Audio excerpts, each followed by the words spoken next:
And in case I haven't introduced myself, or if you have not seen me before, I am Kayla Shivji. I am a psychic channel and I am a personal development coach. So I use a combination of connection to source, connection to your guides, and intuition to really provide you the insight and clarity that you need to feel more empowered and ready to step into what you desire. And that is my main mission at this point. So, hey Cheryl, I'm glad to have you here. Um, so tonight is mindset and beliefs. Um, as you're tuning into yourself and you're learning to deepen your relationship with yourself, um, you're likely going to be met with a little bit of resistance. And that's what I wanted to talk about first tonight. Because when you start to really connect to this truer aspect of yourself without the limiting beliefs or the extra personas that we've been taught to put on, when you get to the core of who you are and you really start to make friends with this part of you, um, you can be met with a lot of resistance. And resistance looks like different things to different people. This could be desiring to run away, just feeling really uncomfortable in your body, and wanting to just do something else. So if you're sitting and journaling, you will get very distracted, and just not want to do it. Another way that it can show up is by self-sabotaging habits or by just being extremely tired. Um, Exhaustion or fatigue, it can be a sign of integrating new things. So it can be a positive thing, but it can also be a sign of resistance. So you kind of have to sit with yourself and see which one is coming up for you. I do want to say though, resistance is not necessarily a negative thing. So it's not something to be scared of or push against. I found for myself that when I'm met with resistance, the best thing to do is to just allow it and just observe it. Okay? I'm in resistance right now. This is very uncomfortable for me, but this is something that I really want to look at. So I might take a break and I might come back for it. And instead of trying to power through it, I'll take short breaks, and look at it as it appears to me. Because if you have the intention that this is something that you want to work on, whether it's your connection to yourself or having an intentional mindset or clearing some of your beliefs, you're going to be met with resistance. So learning how is best for you to deal with it is going to be amazing. It's going to be very helpful. Um, so along with this resistance that's coming up, your ego will also likely make an appearance. Um, and this is just the part of yourself that I sometimes call it my human side. My human is telling me lies, or my human is trying to make me run away from this situation. So this is the part of you that is ruled by the past. So all of its knowledge comes from the past. It's going to try to keep you small. It's going to try to keep you safe, because it only has the experiences that it knows from this lifetime, because your ego is part of your physical incarnation. And so this is the part of you that really desires control. It does not like to let go. It wants to have everything in order and maintained. So the trajectory of your life is completely laid out so that it always feels safe and always knows what's happening. It tries to tell you lies, and it will try to keep you in fear just because this is all that it knows. This is what it knows. So your ego is not a bad thing, and you should not run from your ego as well. The goal of doing this work is not to get rid of the ego, but it's to observe it with less judgment and less attachment. So as you're seeing some of these thoughts, I also call it my inner mean girl, because it comes up kind of as a quiet voice, and it'll just whisper not so nice things to me, just to try to keep me where I am, to feel stuck. It's afraid of change. The ego doesn't like to move forward, and it doesn't like to take big risks, which are things that our spirit really loves to do. And your spirit is your higher self or your soul.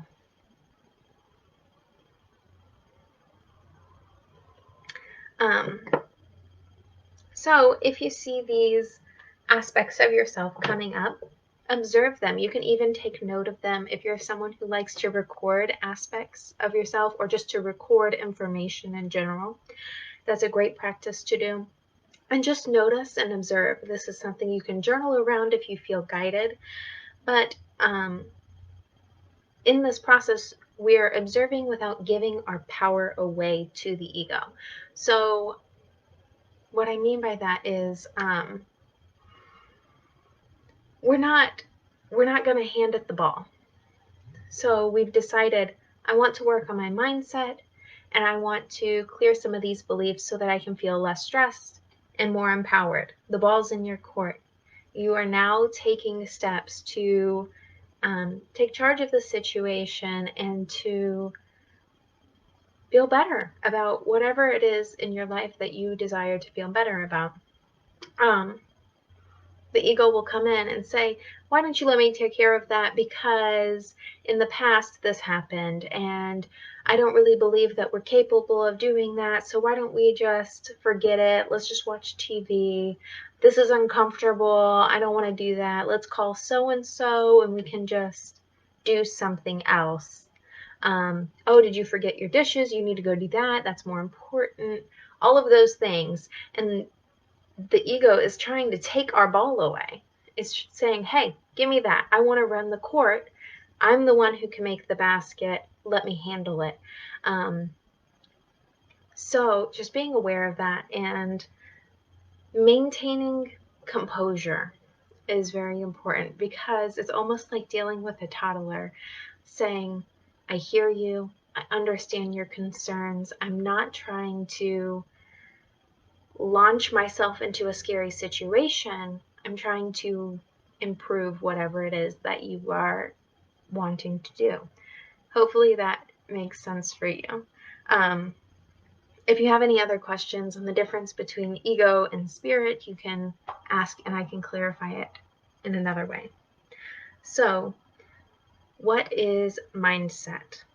The first thing that I have listed in my notes is a healthy mindset is not necessarily only a positive mindset.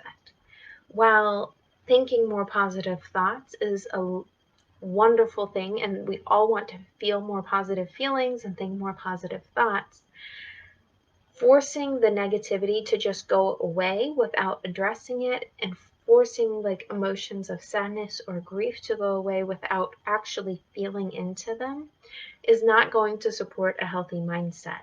It's going to support an avoidant mindset, or what they call spiritual bypassing, where we're shoving our emotions down so that we can pretend that we're happy and bubbly, which really leads to them bubbling up bigger and stronger later on in the future, and they will explode.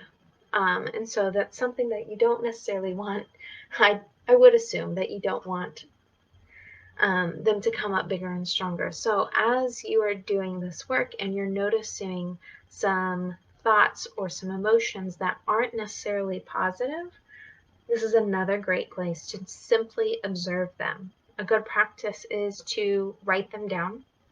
I did a practice once where it was over a couple of days. Anytime I'd notice a negative thought, I would write it down and realize where it was coming from, and then I would rewrite it into a positive. So that's something that you can play with if it feels good for you. A healthy mindset is practicing awareness and observing your thoughts. This is another place that our goal is not to cancel anything coming up, but to observe them without attachment, without limiting ourselves to this thought is my truth. This emotion is my truth. Because whatever it is that's coming up is not your whole truth, and likely it's something that isn't resonant to your true self, especially if we're dealing with something negative or limiting. So an example would be, today I just am having a very bad day. Nothing I do is going right. Everything's against me. I might as well just give up. This is a limiting mindset. So something that we can do is go in and look at, why am I feeling this way? Where is this feeling coming from? And after you understand why it's there and where it's coming from, you will likely have a little bit better insight as to how to shift it. Because a lot of times it's probably, there might be something later in your day that you're feeling a little nervous about, or you don't really want to do. Something's coming up that you have a subconscious block towards. So that might not be the case every time, but for this example, let's say that it is. So you have a negative mindset and you realize that you have a meeting with your boss later that day and you're really nervous about it, and so you want to just go home sick instead of dealing with the meeting. Recognizing that, then you can address the core issue of the limiting thought or feeling. So why am I nervous about this? What's the worst thing that can happen in this meeting? And really, what could benefit me here? Like, what could the best possible outcome be? And just trying to shift it into a more positive. So instead of, I'm really nervous and I want to just go home, we can say, well, there's potential here for me. This job is important for me, so I want to honor my boss and I want to honor my position, and so I'm going to stick around. And then you can do some things to shift your energy, whether that be taking a short break and making yourself a cup of tea or whatever you need to do to shift your energy to match this more positive mindset. So when this negative thought comes up, we are trying to observe. We're trying to ask why the thought is there, where it came from, and after we know that, we can then ask ourselves, is this thought mine, or is this something that I'm taking on from somebody else? Like we covered yesterday, if you're sensitive to energies, you can take on other people's moods or emotions, and then along with that, you can start to have thoughts that might not actually be yours. So asking, is this thought mine? Is this related to my situation and what I'm going through? And then what beliefs or values are attached to this thought? I've found that almost all of the negative or limiting thoughts are attached to a core belief that we just haven't been made aware of yet. So tracing it back as far as you can go, a great question to ask is why? And just keep asking why until you find the core issue. A lot of times it's rooted in your childhood to young adulthood, and this is just something that you picked up and carried without really acknowledging it. And then asking, what is this trying to show me? So in this case of the example, it's showing me that I'm nervous about meeting with my boss. It's possible that you could give a promotion and you feel unready or unsure of yourself, so you don't know if you can handle a promotion. So just looking at what the belief is and what it's there to show you can really help you understand what's going on with your mindset, and then you can work to shift it. The next thing I wanted to talk about was shifting the perspective of your thoughts. I feel like this comes after understanding everything that we just talked about. Because if you shift your thoughts without truly understanding the root of them or where they came from, if they're not yours, then you can kind of acknowledge, okay, this thought is not mine.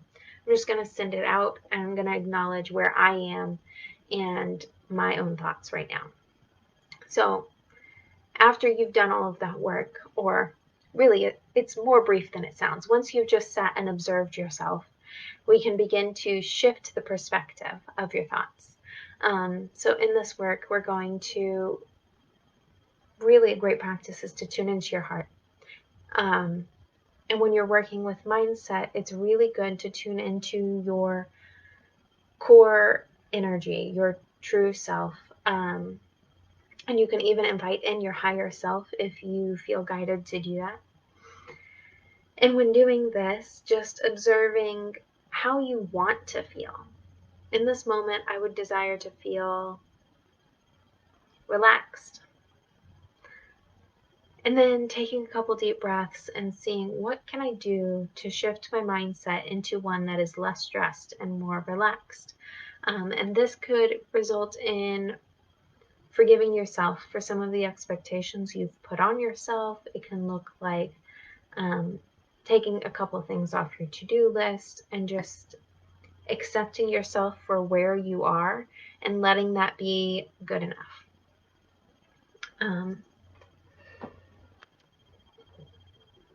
And this is another thing where affirmations can come in. If you enjoy affirmations, my affirmation for this 3-day challenge is I honor my connection to the divine by honoring my connection to myself.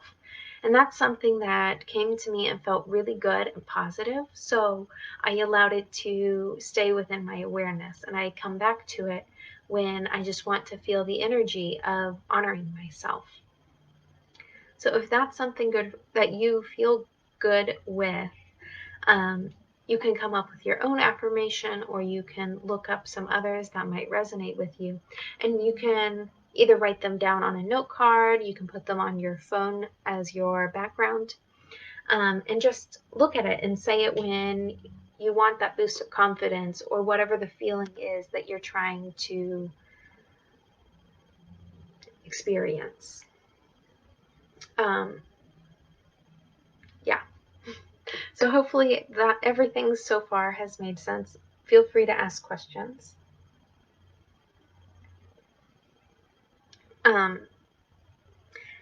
And then I wanted to go over rewriting your beliefs and noticing the beliefs that come up. Because as you're observing your thoughts, one key part is looking back and seeing if there's any beliefs that are attached to those. So recognizing what is this belief, or what is this core aspect of myself that is appearing to me right now. And so for the sake of this 3-day challenge, let's look at our connection to ourself. If you've not had a deep and regular connection to yourself, which I know in my experience, I did not. I disconnected from myself quite often as a coping mechanism. So learning to reconnect with myself has been my biggest part of this journey. So if you've never done that, looking at some of the beliefs that you have around connecting with yourself. What comes up when you tune into the feeling of honoring this connection and creating that deep relationship and trust within yourself? This could be like, well, I don't want to take time alone because then it's spending time away from my family.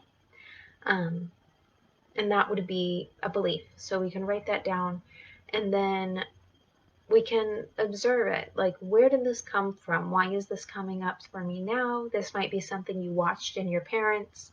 And you don't actually have to know where it came from in every case, but sometimes it is helpful. Because if it came from a parent, for example, growing up, I watched my mother figure giving and giving and giving. And she was an incredible nurturer, and she loved to give of her time and her resources, but she never slowed down, and she never took time for herself. And I saw it wear on her, and she was exhausted at very key points in her life. And as hard as it was to see her depleted, I then took that on as I became a mother and was running my own household. I began to give and give and give without ever taking any time for myself. And then when I became depleted, I could look back and see, oh, I have taken this on because I saw this in my childhood. So once I acknowledged that, I was able to rewrite it. Well, how do I want to feel? How do I want to show up? I no longer want this to be my core belief. So I cross it out in my notebook and I rewrite it with something that feels more in alignment and more supportive of what I'm bringing in, what I'm creating, and what I desire. So looking at some of these can be very helpful. If you've never done rewriting your beliefs, I think that it's really powerful. It could be something that takes 5 minutes, that you just see a couple small ones pop up, so you write them down and rewrite them. But I've found that even doing a short amount has brought a great relief, because what we're doing when we're doing this work is we're clearing out some of the internal clutter. Just like we would spring clean a house, we're just cleaning out some of the things that no longer resonate with us. It might have resonated at one time, and it might not necessarily be bad or negative, but we no longer want it to be our core belief. So we're going to rewrite it. We're going to clean it out, donate it, and bring in some new energy that is more supportive of the life that we want and how we want to show up.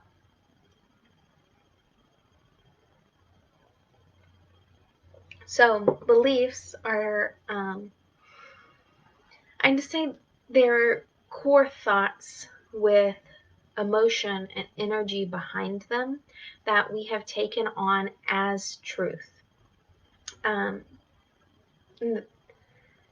We've taken them on as, well, they're not necessarily true. We've taken them on as real. So in my experience, a mother always gave and gave and gave and never took time for herself. A mother was always self-sacrificing. And that was my reality. That was the truth that I was experiencing, but it necessarily wasn't the truth. It wasn't the core of my identity, as in my truest self, my highest self. So when I began to look at that, I had to take responsibility for all of the ways that I allowed myself to be depleted, all of the ways that I gave of myself without replenishing. And I had to start changing the way that I operated. And a huge part of that was working on the internal clutter and beliefs that came up. So these beliefs, these things that have been experienced as real, rewriting them can look like shifting the perspective of it. And changing beliefs, I feel like it can be done very easily, and sometimes it takes a little bit more responsibility. So in my case of a mother is self-sacrificing, I had to rewrite that belief several times, and it had a lot of different layers that I had to work through. And honestly, I probably am still working through that one. But sometimes there's smaller beliefs, such as the other day I had a situation where I believed that when my husband came home from work, I was going to feel irritated and agitated because of something that had happened the day before.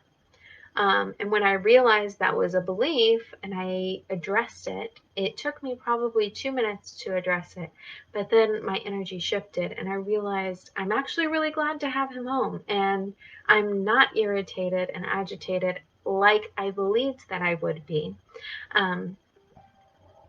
So it can be very easy. So our homework for tonight is to take a look at your mindset and just observe a couple, like 1 to 3 thoughts that have been coming up for you over today or over tomorrow as you are sitting with this information. Observe those 3, write them down, and then shift them into a more positive. So we're observing them and writing them down, asking, why is this here? Where did it come from? What is it trying to show me? And then rewriting it into a positive and allowing ourselves to shift into a new perspective. And then we're going to do the same thing with beliefs. So I'd like one belief that comes up around your connection to yourself. You can do more if it feels good, but at least one for the homework. And then asking some of the similar questions. Where does this come from? And then rewriting it in a way that feels really good. You should have a bit of relief or a change in your emotion around this belief. And then just one other belief that has come up over the past few days that you've noticed and want to be aware of. This could be your connection to source, your connection to a relationship in your life, anything along those lines, just writing down a belief that comes up for you and then rewriting that as well. So one general and one directly related to your relationship with yourself.